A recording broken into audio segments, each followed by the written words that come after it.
Dos bajo el comunismo y una. Dos bajo el comunismo y una.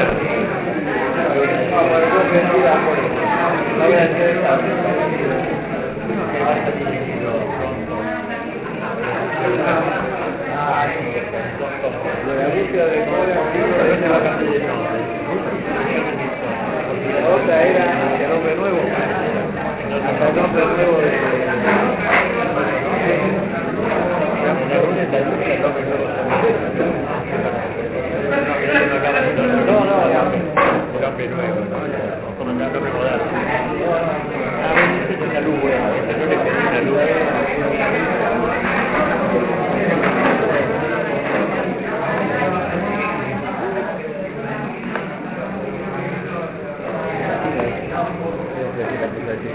Diga, no, bueno.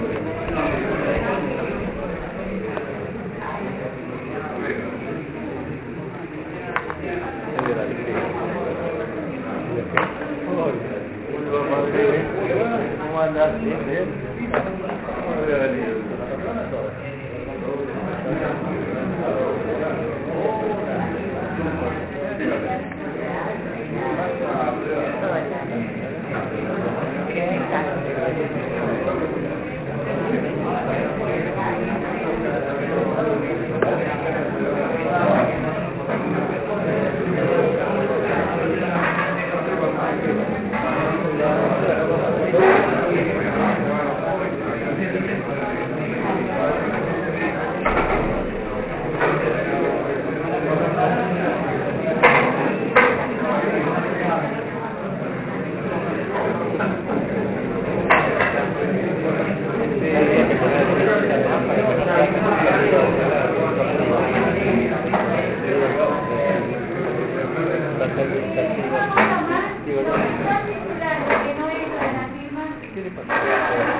Yo le puse este nombre, la esperanza en un mundo que ha perdido la esperanza. No sé cómo.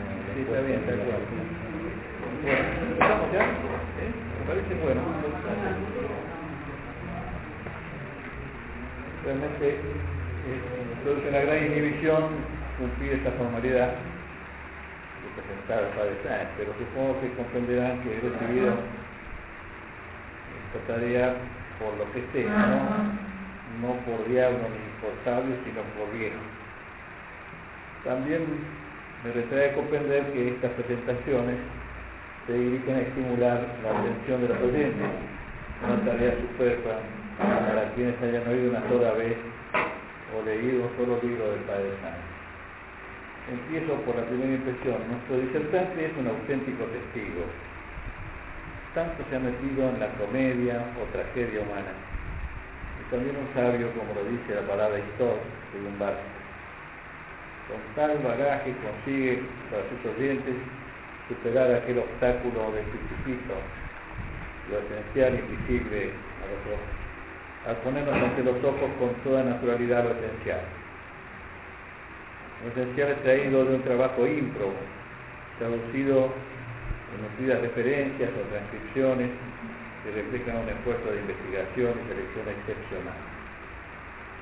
Sacerdote jesuita, doctor en teología por la Universidad Pontificia de San Anselmo, especializado en liturgia, profesor del Colegio Máximo, en antiguas horas felices en el seminario de Paraná como nuestro solo, secretario de redacción de la famosa revista Micael, que igual 33 volúmenes, con colaboraciones sin luz. Visitó Rusia varias veces, 3 por lo menos. Dos con los comunistas, ¿no? 2 cuando todavía estaban los comunistas. Y la tercera después de la perestroika. Allí vio las ciudades medievales, lo inspiraron el aviso del río de la Rus, de Vladimir al hombre nuevo soviético. Reside actualmente en Regina Martin. Y es profesor de patrística en la Facultad de Teología de San Miguel. Ha tenido numerosas obras, no voy a enumerar, decir todas, pero algunas desde el año 62, como Dios y el culto litúrgico, y últimamente con la saga de la barca y las tempestades, la caballería, la nave y la tempestad, héroes y santos. Ahora nos hablará de esperanza en un mundo que ha perdido la esperanza, seguramente inspirado en la virtud del patriarca que esperó contra toda esperanza, como nos puede pasar a nosotros, renovándonos en la certidumbre de que esperar es una gran virtud, pero saber esperar es una gran ciencia, y que Dios se acuerda siempre de quien así se acuerda de Dios. Todo siguiendo puntualmente la consigna de Carlomagno, nada menos que de Carlomagno. Los que desean agradar a Dios viviendo bien, no descuiden el hacerlo hablando bien.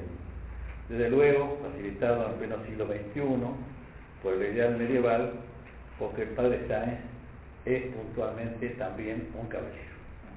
Gracias, muchas gracias.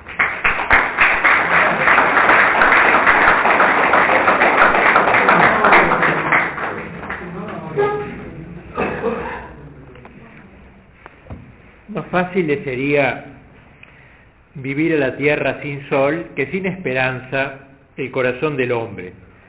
A toda hora queremos, a toda hora necesitamos esperar y preferimos a no hacerlo de modo alguno, hacerlo hasta sin fundamento. Porque si triste es la esperanza vana, más triste es todavía la desesperación. Un hombre sin esperanza sería un absurdo metafísico. Así, la necesidad de esperar, como la de creer y amar, pertenece constitutivamente a nuestro ser. Somos nuestras esperanzas, somos nuestras creencias y nuestras dilecciones. Imposible entonces que tendencias tan arraigadas en el hombre no entrasen en la arquitectura de la vida cristiana, ya que no hay en el orden de la naturaleza principio alguno vital que el cristianismo no haga suyo y no lo consagre para emplearlo como medio propio y adecuado a su fin sobrenatural. Puesto que la gracia da perfección a la naturaleza y no la niega o destruye, la esperanza cristiana tiene que ser un misterioso, gratuito y sobrenatural acabamiento de la pasión y del hábito de vivir esperando, tan esencialmente sellados en lo más hondo de la naturaleza humana durante nuestra vida en la tierra. Al asumir la esperanza, el cristianismo la transforma, la eleva, realza su objeto, ensancha sus horizontes, consolida sus cimientos, aumenta su alcance, en resumen la deifica, la diviniza. Entremos pues en materia. Dice San Pedro que el cristiano siempre ha de estar dispuesto a dar razón de la esperanza que hay en él. Solo así tendrá lo que llamaba vistosamente Unamuno, la visión esperanzosa de otra vida.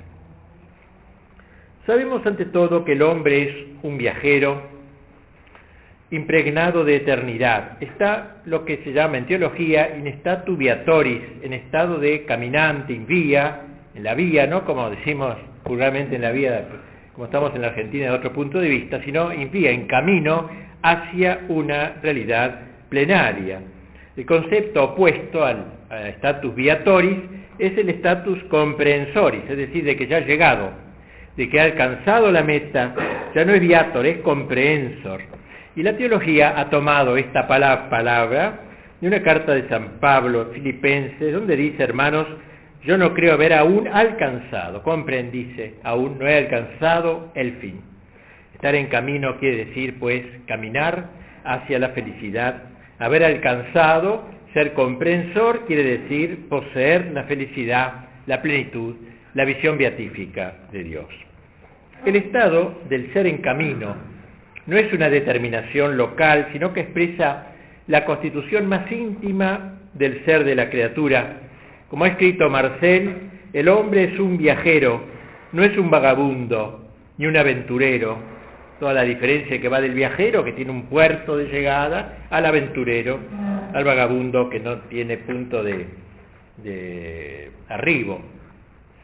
Este carácter del hombre como viajero lo tuvieron también los ángeles, si bien a su modo, porque su camino no fue la temporalidad. Para el ángel el status viatori fue un instante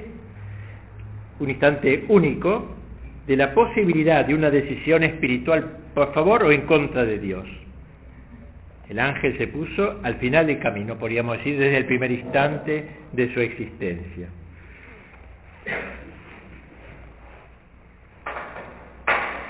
La esperanza o es teologal o no es, y tiene, sin embargo, a pesar de moverse en el campo teológico, se llaman virtudes teologales las que provienen de Dios y tienen por objeto a Dios, eso es virtud teologal. Digo que se basa, a pesar de ser virtud teologal, se basa en dos virtudes digamos, de la moralidad natural. La primera virtud es la magnanimidad. Esta virtud tan linda y tan olvidada, magna ánima, alma grande, un corazón amplio, abierto, digamos, que es la actitud del alma que tiende a las cosas grandes. Tiene magnanimidad quien se exige lo grande, quien se dignifica con ello. Esta virtud tiene su raíz en la confianza intrépida que uno tiene en las altas posibilidades de la naturaleza humana. Acá el objeto material de la esperanza teologal es el más alto y el más arduo, el más difícil de los bienes futuros a que el hombre puede aspirar, la posesión de Dios. Y por eso entonces se necesita un alma grande para apuntar tan alto y no quedarse sumergido en las cosas intermedias entre donde estamos y lo terminal. La humildad, en cambio, que solo de una manera aparente se contrapone a la grandeza de ánimo, no depende de ninguna actitud exterior, reside en una interior decisión de la voluntad, y no es primariamente la humildad un modo de relacionarse de los hombres entre sí, creerse más tonto, más inútil que los demás, como a veces se la entiende, sino que es fruto de la actitud del hombre puesto ante Dios. Ante Dios, el hombre más grande es nada, y por eso la humildad la tienen más grande los más santos, y la Virgen sobre todo, en la cual Dios va a mirar su humildad. Podría haber mirado otras cosas, su virginidad, pero dilexit humilitatem ancile sube. Miró la humildad de su esclava. Eso es lo que a Dios le atrajo de ella.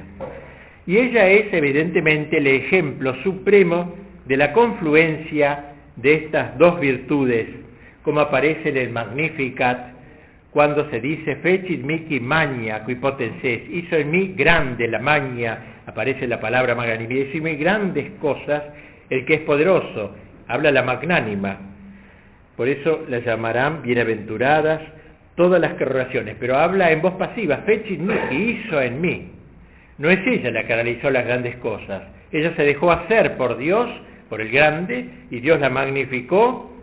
El que es poderoso la magnificó, miró la humildad de su esclava, y por eso será bienaventurada, le dirán todas las generaciones. De la correlación entre la magnanimidad y la humildad nace la justa ordenación de la esperanza.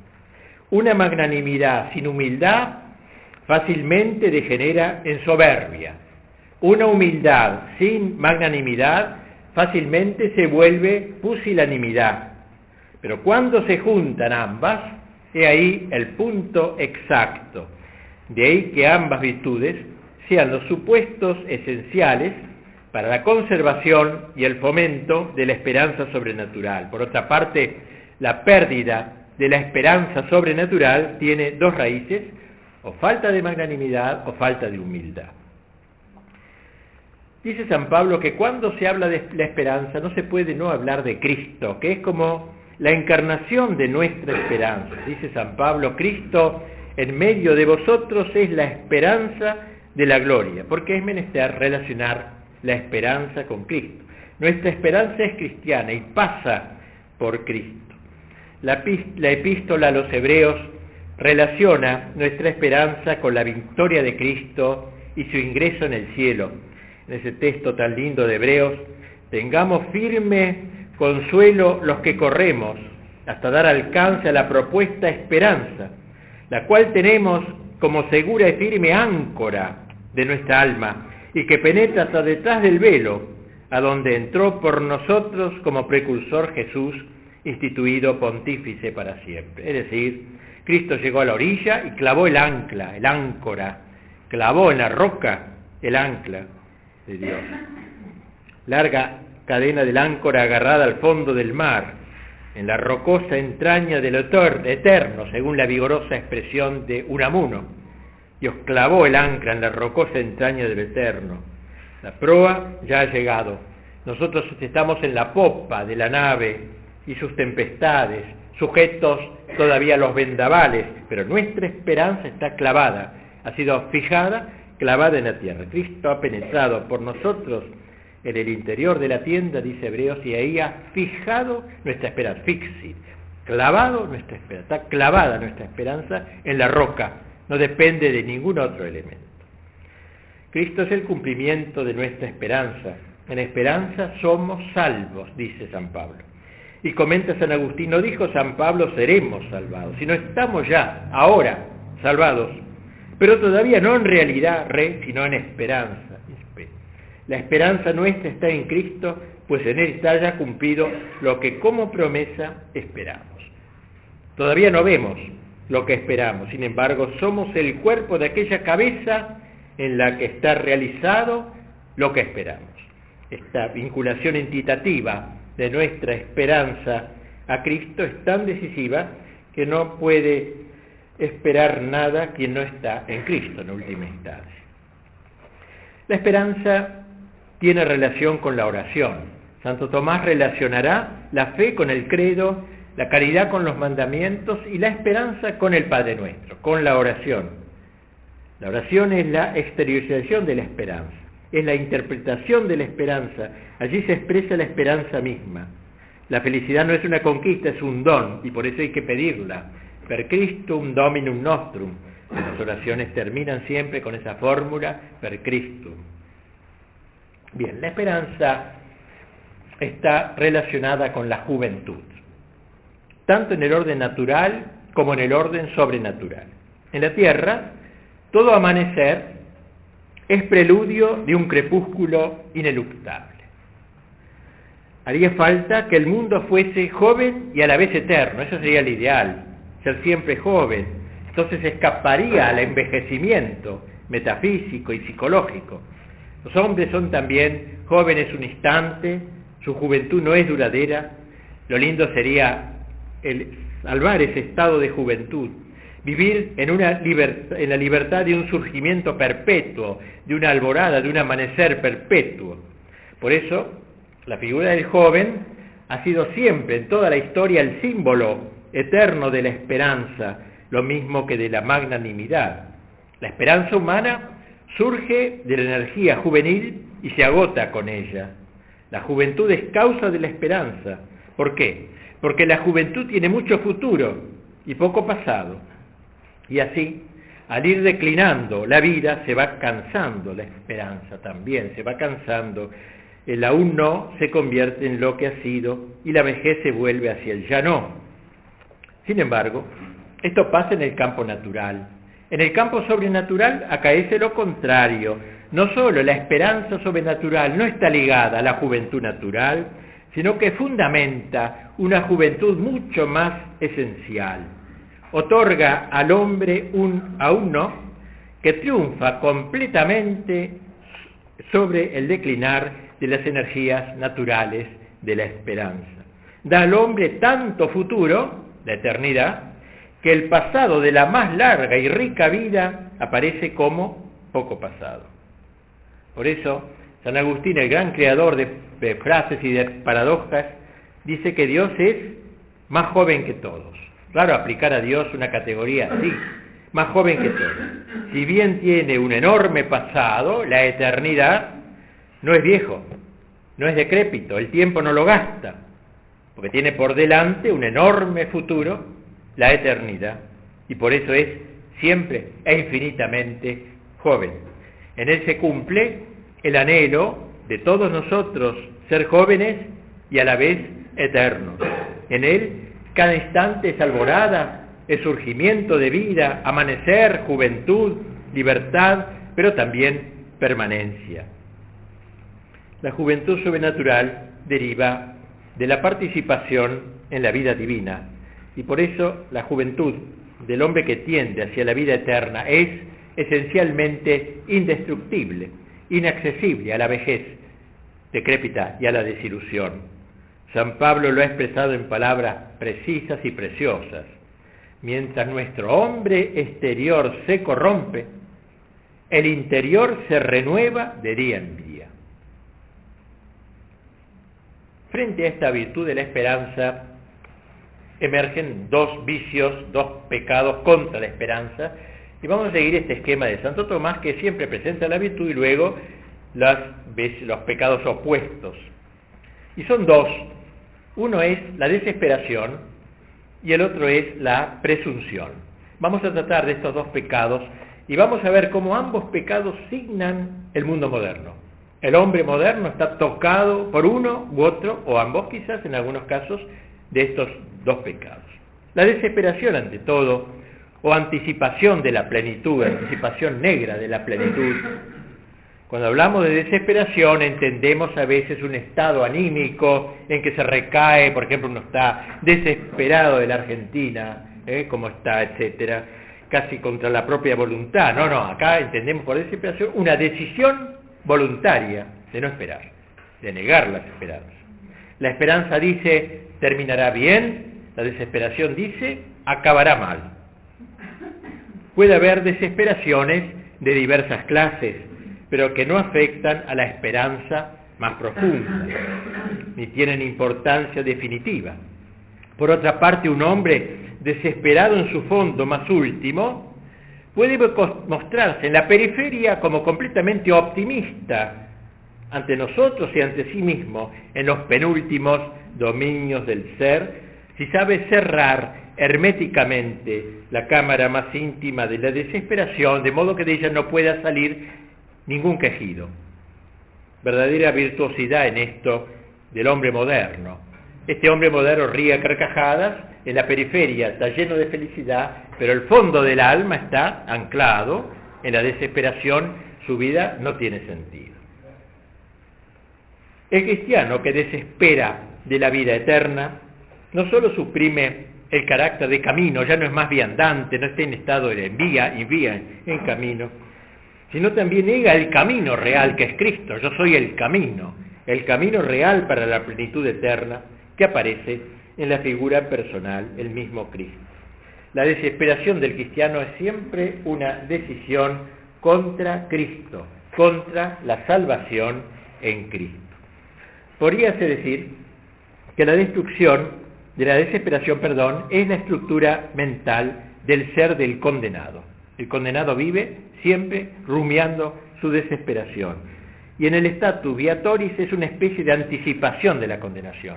No hay nada que se parece más a un condenado y al infierno que el que ha desesperado profundamente.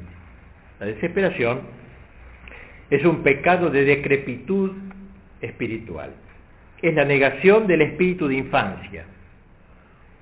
No en vano Péguy, el gran poeta francés, hacía de la esperanza, como él dice, una niña, la hermanita menor de las otras dos virtudes teologales. Con una mano toma la fe, con otra toma la caridad, y en el medio la hermanita menor, la infancia, la niña esperanza cantada por el gran Péguy. Esta tendencia encuentra una expresión muy precisa, muy lograda en el existencialismo ateo y se concreta particularmente en la visión de Sartre. Según él, el hombre debe saber soportar con entereza la experiencia de la nada y advertir con lucidez, miren lo que dice, que el término de cualquier deseo no es y no puede ser otra cosa que un fracaso metafísico. Esto es la desesperación para Sartre. El hombre es un ser que no puede descansar, y no pudiendo inmovilizar su propia fluencia, el descanso es doblemente imposible, porque la realización misma de cualquier posibilidad abre, dice él, a la existencia un horizonte de nuevas posibilidades, lo rodea de nada, Todo lo que hacemos está rodeado de nada. Y como esto acontece hasta la muerte, dice Sartre, debe decirse que en rigor de los términos, la existencia humana es un proyecto a la vez necesario e irrealizable, forzoso, pero inútil. Como el asno, dice, como el burro que corre detrás de una zanahoria fija delante de él y que él mismo desplaza sin cesar. Eso es el hombre. El para sí corre constantemente hacia un posible que su misma carrera hace aparecer ante él y que no es otra cosa que su carrera. Y por eso se define como inalcanzable. Dice Sartre, corremos hacia nosotros mismos y somos por tanto el ser que no puede juntarse consigo. En un sentido, nuestra carrera está desprovista de significación. Más aún, Sartre, que no es tonto, es bastante inteligente cuando hace análisis más metafísico, llega a decir esta frase que no carece de interés. Ser hombre, dice, es tender a ser Dios, y no se equivoca. La gracia es eso, el endiosarse. La theosis que decían los griegos, la divinización del hombre. Ser hombre es tender a ser Dios, o si se prefiere, el hombre es fundamentalmente deseo de ser Dios. Concuerda perfectamente Sartre con la antropología cristiana.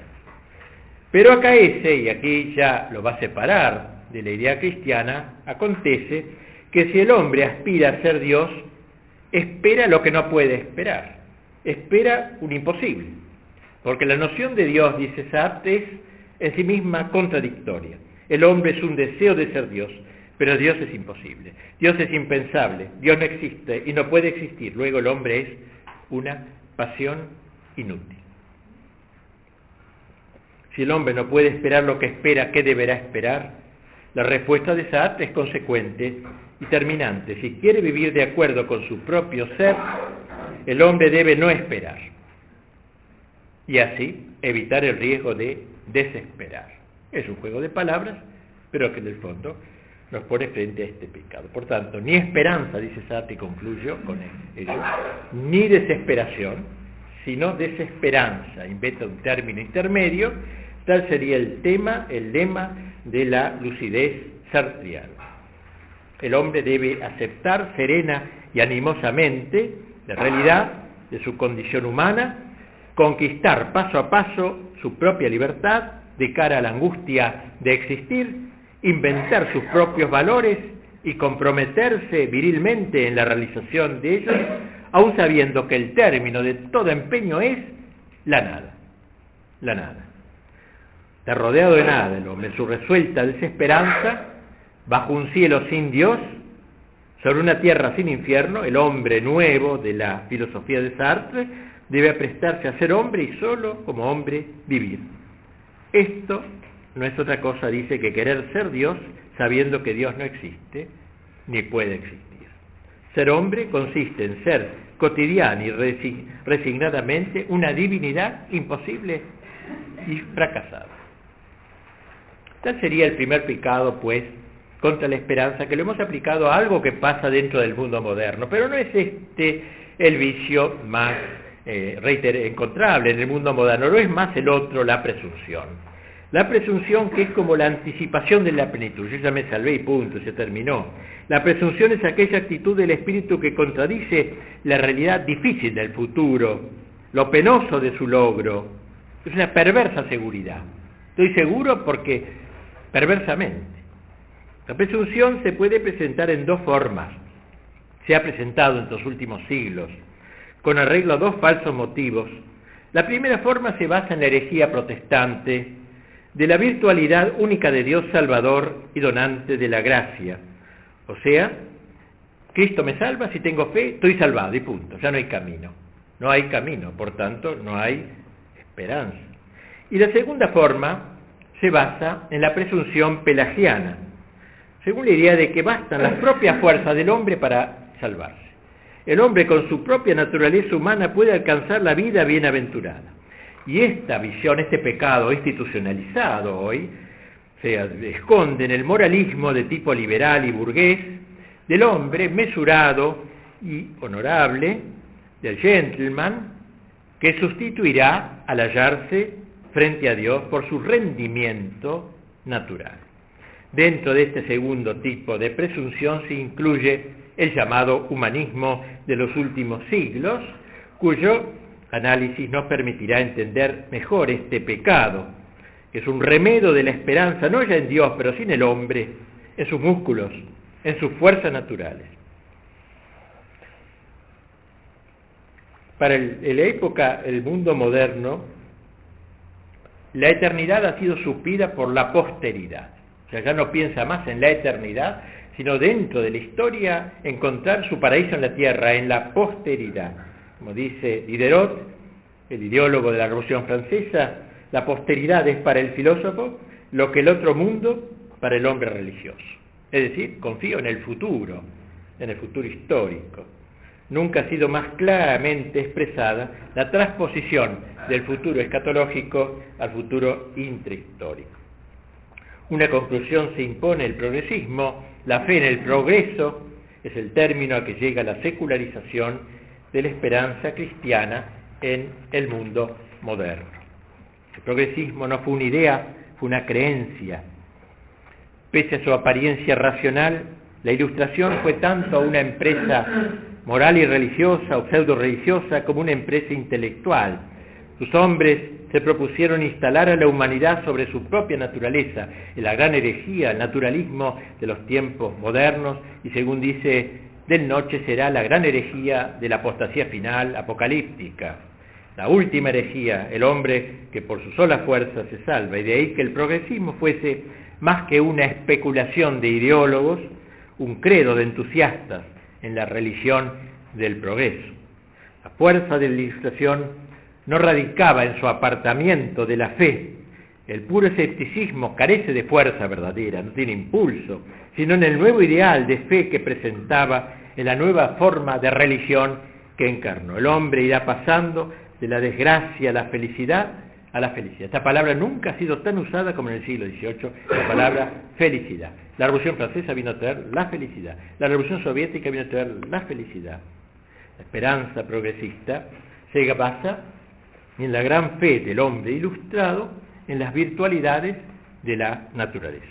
Algunos sustituirán la venturosa infinitud a que el hombre aspira y que el cristianismo promete por la interminabilidad del movimiento perfectivo de la historia, y propondrán la gran doctrina, hoy tan en boga, del progreso indefinido.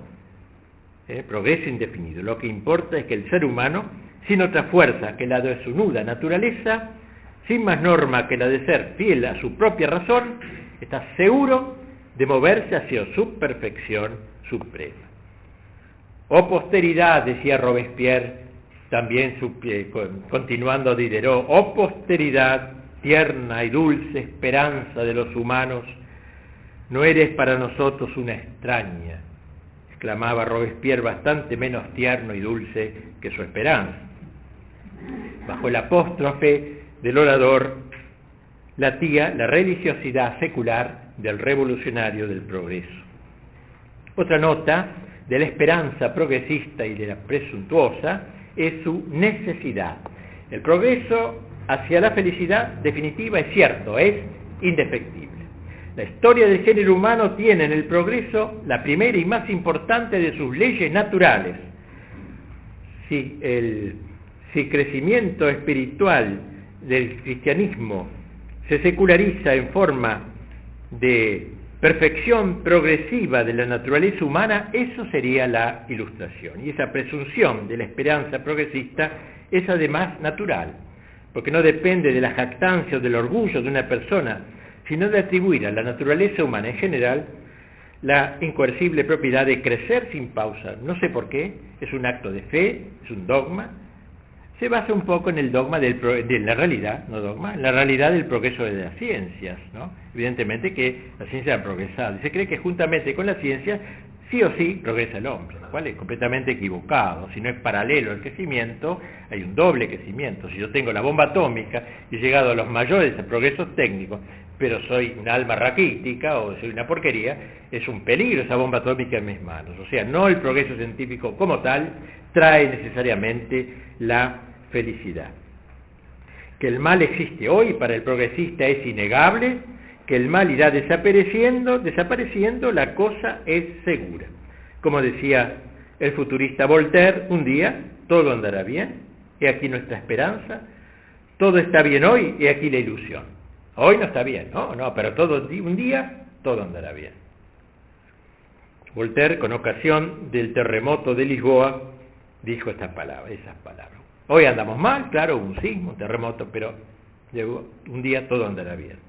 San Pablo había dicho: estoy seguro de que los sufrimientos de este tiempo no son comparables a la gloria futura. Voltaire seculariza la esperanza cristiana de San Pablo. Y luego de todo este movimiento iluminista, Revolución Francesa, etcétera, idealismo alemán y todo esto unido, viene Marx, hijo de todo este iluminismo racionalista. En la configuración de la esperanza, de su esperanza, de la presunción, intervienen la dialéctica de Hegel, la crítica de la religión de Feuerbach, la economía política inglesa, el socialismo revolucionario francés, etc.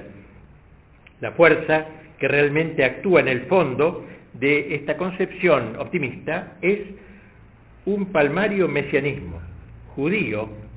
Marx era judío, resueltamente antirreligioso y antisemita, pero judío de estatura bíblica es Marx. Es un personaje de estatura bíblica, judío.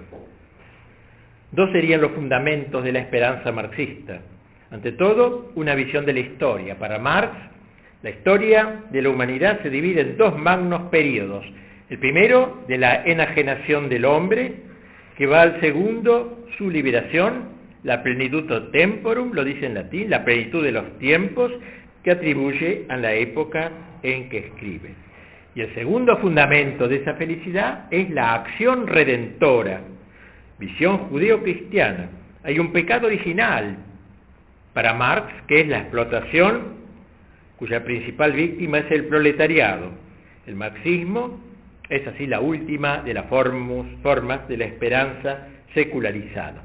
Frente al progresismo dieciochesco de la Revolución Francesa, desconocedor del dogma de la caída, el hombre naturalmente bueno, etc., y por tanto de la necesidad de la redención, pasamos a un hombre malo que debe ser vencido por el bueno y que el bueno debe ser redimido por el dolor. Vamos a la dictadura del proletariado, estado final de libertad y felicidad perpetuas, reino de Dios mundanizado. Y aquí pues el segundo gran pecado contra la esperanza, la presunción del mundo moderno, comenzada institucionalmente en el siglo XVII, y consumada en el XX. El hombre se ha sentido, como dijo un autor, semidios en acto y pleno Dios en potencia. Semidios en acto, pero en potencia pleno Dios, para poder endiosarse. Al imanentizar la esperanza, de hecho el hombre ha ido de espejismo en espejismo, de deseo en deseo, de una esperanza a otra esperanza, como un hombre corto de vista e impaciente que no puede poner su mira más allá de la próxima etapa, ojos miopes, no los ojos de águila que da la esperanza. Un comunista, y vamos terminando este aspecto, un judío comunista, Ernst Bloch, decía que algo faltaba todavía al mundo moderno para lograr la felicidad. Al proyecto de secularización, dice, de la sociedad contemporánea originado en la Reforma, el protestantismo, le restaba un último y decisivo paso: intentar secularizar las virtudes teologales, vaciándolas de su contenido trascendente y gratuito, mundanizarlas, engarzándolas en el mero devenir histórico, sin su significado sobrenatural originario. Lo último que faltaba, pues, una fe humana, fe en el hombre, una esperanza humana, esperar en los planes humanos, y caridad que se expresa en la lucha de clases, que logra la redención de la clase oprimida. El hombre moderno, cerrado a la esperanza sobrenatural, le ha pedido al tiempo que nos libere del tiempo. Y esta es la paradoja de estos pecados. Imposible. Como escribió Thibon, esta linda frase me parece: a las cosas del tiempo no se les puede pedir el cumplimiento de las promesas de la eternidad. No hay en esto ningún pesimismo enfermizo. Se me tacha de pesimista, dijo el mismo Tibón, porque no creo en el progreso, en el Edén futuro, forjado por la técnica y la revolución. Sin embargo, aunque no crea en el porvenir, creo en la eternidad, que puede fecundar todas las horas del tiempo. Creo en una presencia absoluta, que es también un presente y que se puede alcanzar hoy. ¿Quién es más optimista? El que solo cree en un futuro idealizado, en una promesa que nunca se cumplirá, o el que sabe, como yo, que un paraíso nos espera en la entraña de cada instante. Eso es la esperanza. Es el paraíso de la esperanza o de la eternidad ya incoada a los que pretenden que el optimismo del progreso técnico está él también animado por una gran esperanza. Hay que responderle metafísicamente hablando que la única esperanza auténtica es la que va a la que no depende de nosotros. Por eso es la humildad, no el orgullo, que caracteriza a la actitud del presuntuoso. Esto no quiere decir que el cristianismo y su esperanza se aparten indebidamente de este mundo. El cristianismo no traduce su esperanza escatológica por una disminución de su compromiso concreto frente a la historia terrestre, sino por una renovación de su espíritu en este mismo compromiso, en lugar de dejarse fascinar, agitar o crispar por su actividad social, económica o política. El cristiano se tranquiliza, se sosiega, torna ligera su mano, transparente su mirada, discreta su voz, entra tanto más fácilmente en el acontecimiento, cuanto más se siente desligado de él por la esperanza sobrenatural. Bien, he aquí pues los dos pecados contra la esperanza que dice Santo Tomás, desesperación y presunción, pero aplicados al mundo moderno, que es lo que he querido decir. El mundo moderno es un mundo sin esperanza que fácilmente pasa de la más negra desesperación a la más infantil presunción. Es un mundo muy lejano de aquella juventud que simboliza la esperanza. Esta juventud se liquida con la desesperación en forma de senilidad, pero también con la presunción en forma de infantilismo. No aquella niña de Puigí, sino el infantilismo, que no es otra cosa, puerilidad. La desesperación y la presunción, todos pecados, cierran el paso a la auténtica oración. Decíamos que Santo Tomás unía la esperanza con la oración, porque la oración no es otra cosa que el lenguaje de la esperanza. El que desespera no suplica, porque anticipa la no plenitud.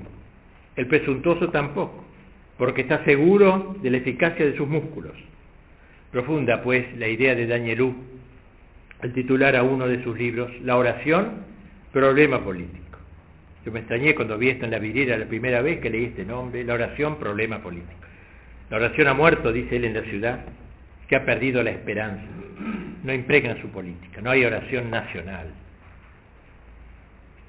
Digamos, para terminar, con un buen sabor en los labios de nuestra alma, que Dios nos ha dejado varias prendas para motivar más nuestra esperanza.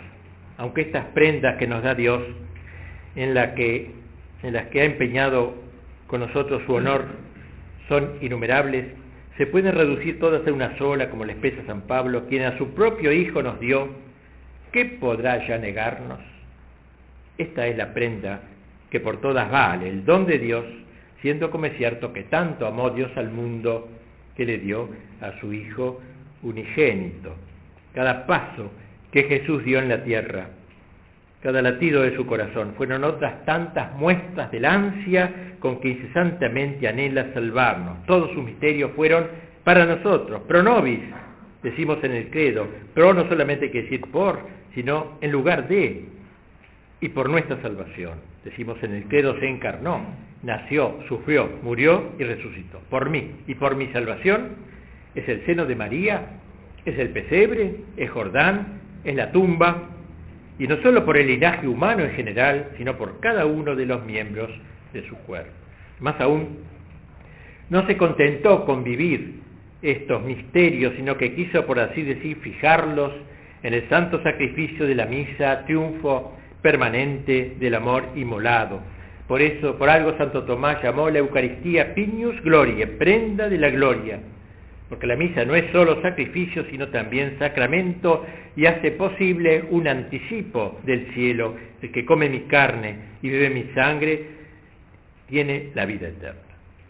Y no solo se nos dio Él mismo como prenda, sino que nos dio a su propia Madre, cuyo amor por nosotros no es sino la sobreabundancia, el rebalse del amor que experimenta por el Hijo nacido de sus entrañas. Un canto litúrgico la llama espléndidamente, la salve la llama Mater Spei, Madre de la Esperanza. Nunca me cansaré de penetrar en estas dos palabras, Mater Spei. Y la salve la invoca como Spes Nostra Salve, nuestra esperanza, la llama. Nos dio también la Iglesia, los ángeles, los santos, el sacerdocio, los sacramentos, una verdadera conjuración universal tramada por Dios para salvarnos. Unas palabras finales. La esperanza es profecía, es perforación del tiempo. Aún gemimus in re, dice Agustín, gemimos en la realidad, consolamur in spe, pero somos consolados en la esperanza. La esperanza es la virtud del destierro.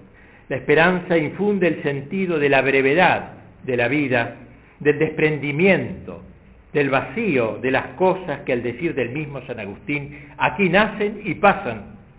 Ella comunica el sentido de lo duradero, de lo eterno, la nostalgia de Dios, y liga el tiempo que pasa a la eternidad, que no se desgasta, de tal modo que, como canta nuestra liturgia, el alma inmersa en esta realidad terrestre tenga el corazón fijo allá donde está la verdadera felicidad. Es el sursum corda de la misa. Levantemos los corazones ligado a la ascensión de Cristo y a la propia ascensión de nuestra esperanza desde este llano tan pedestre a las alturas celestiales.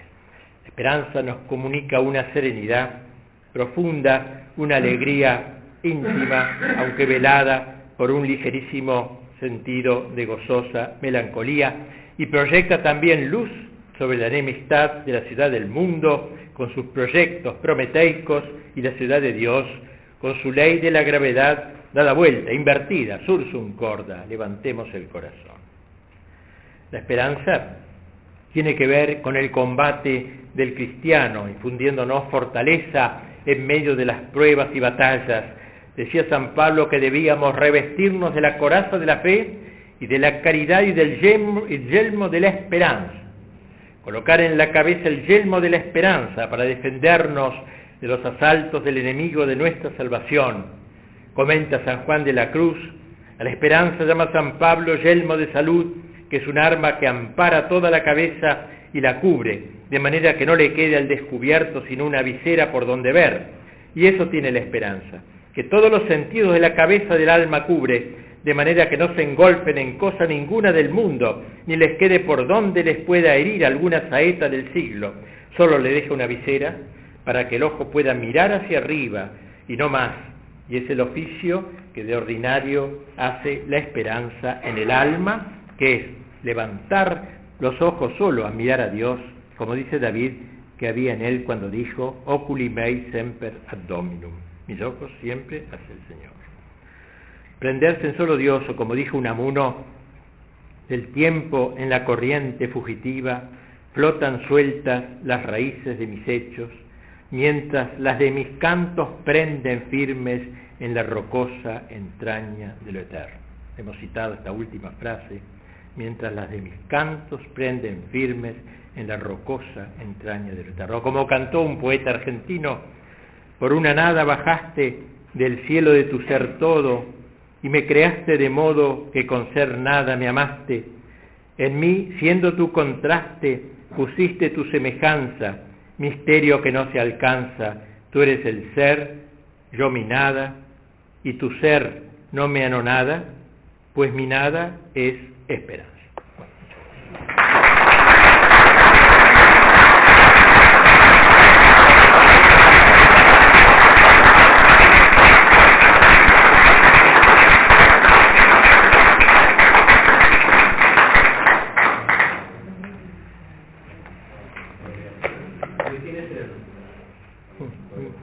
pariente mío. ¿Quién es? No, de un pariente mío, Carlos Sainz. Ah, Carlos Sainz.